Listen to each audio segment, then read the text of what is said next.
యాక్టివిటీస్లో పార్టిసిపేట్ చేయాలని నాకు ఎన్సీసీ కనిపించింది. ఎస్, ఎన్సీసీలో ఒక క్రమశిక్షణ వస్తుంది అండ్ ఎక్సర్సైజ్ ఉంటుంది, డిసిప్లిన్గా మనం ఇది అన్వయించుకోవచ్చు, అలవర్చుకోవచ్చు అనే ఉద్దేశం దాంతో చేరిన నాకు కాలేజీ డేస్లో బీకామ్ చదువుతుండగా ఫస్ట్ ఇయర్లో ఒక cadet of NCC, naval NCC, navy ఎన్సీసీలో నేను చేరినప్పుడు ఒక క్యాడెట్గా చేరాను. నెక్స్ట్ ఇయర్ పెటీ ఆఫీసర్ అయ్యాను. ఆ తర్వాత క్యాడెట్ కెప్టెన్ అయ్యాను. ఆ తర్వాత సీనియర్ క్యాడెట్ కెప్టెన్ని థర్డ్ ఇయర్లో అయ్యాను. అవ్వటమే కాదు, ఈ మన ఇంటర్నేషనల్గా నేషనల్ వైడ్గా జరిగేటటువంటి మన ఆర్డీసీ క్యాంప్ రిపబ్లిక్ డే సెలబ్రేషన్స్లో మా రాష్ట్రపతి రోడ్డు మీద నేను మన సైన్యంతో పాటు నేను కూడా కవాతు చేయడం జరిగింది. వాట్ వండర్ఫుల్ ఎక్స్పీరియన్స్ అంటే, ఓ పక్క నుంచి ప్రధానమంత్రి గారు, పక్కన ఇందిరాగాంధీ గారు అప్పట్లో అండ్ ప్రెసిడెంట్ వాళ్ళందరూ ఉన్నప్పుడు వాళ్ళు నడుస్తుంటే ఇది కదా మనం సాధించామంటే ఎస్ అనుకునేవాడిని. ఐఎమ్ 9 క్లౌడ్లో ఉండేవాడిని అనమాట, క్లౌడ్ 9లో నేను ఆ రకంగా చేసినప్పుడు ఎన్సీసీలో సాధించేశాను అనుకునేవాడిని. ఆ తర్వాత నెక్స్ట్ ఏంటి అంటే నాకు దారి కనపడలేదు. మహా అయితే కనుక ఒక సబ్ లెఫ్టినెంట్ గానో మళ్ళీ నేవీలోనో పడవల్లోనో ప్రయాణం చేయాలి, షిప్పులో. అది కాదు, something else is bothering me. ఏం చేయాలి అని అనుకుంటుండగా నాకు అనిపించింది, కాలేజీలో అనుకోకుండా ఒక డ్రామా వేశాను. ఆ డ్రామా పేరు రాజీనామాలో నాకు బెస్ట్ యాక్టర్ వచ్చేసింది. వెంటనే ఆ ఫోటోగ్రాఫ్ ప్రింట్ చేసి మా కాలేజీ మ్యాగజైన్లో వేసిస్తారు. అండ్ అక్కడి నుంచి ఎక్కడికి వెళ్తున్నా సరే అమ్మాయిల దగ్గర నుంచి తోటి వాళ్ళ దగ్గర నుంచి నన్ను హీరోలాగా చూస్తుంటే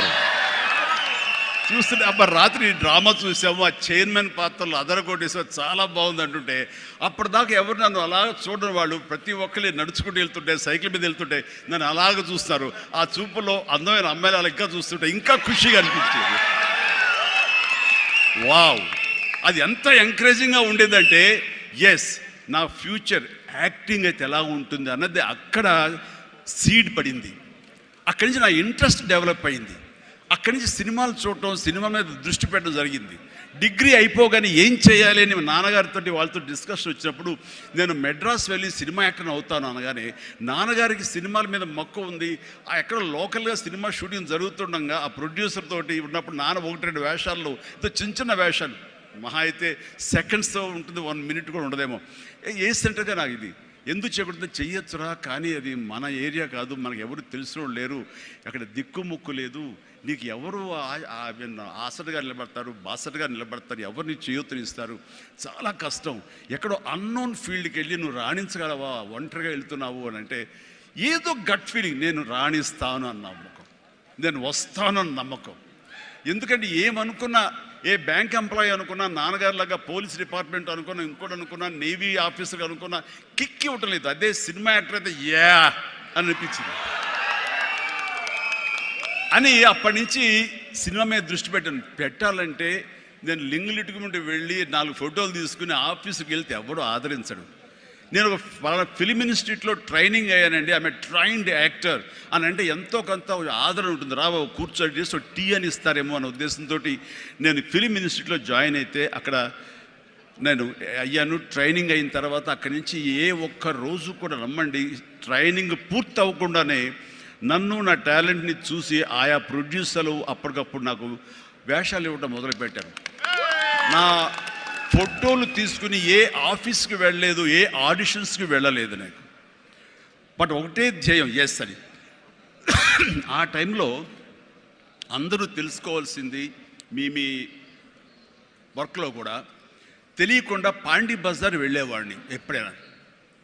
అక్కడ వెస్టర్న్ ఇంట్రెస్ట్ నుండి డిస్గస్టెడ్ పీపుల్, ఫ్రస్ట్రేటెడ్ పీపుల్ అక్కడ ఉండే కాఫీలు టీలు తాగేవాళ్ళు.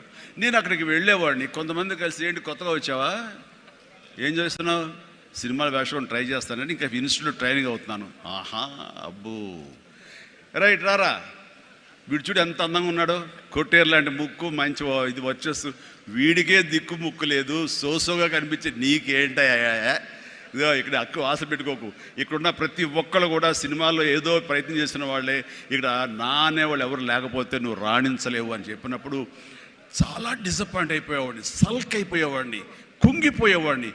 అలాగే రూమ్కి వెళ్ళేవాడిని. ఆ రోజంతా నిద్ర పట్టేది కాదు, నిజమా అనేది. నేను ఏదైతే ఆశలు ఏదైతే మనసులో పెట్టుకుని నేను అవుతాను నమ్మకం ఉందో ఆ నమ్మకం సడిలిపోయేది, బ్రేక్ అయిపోయేది.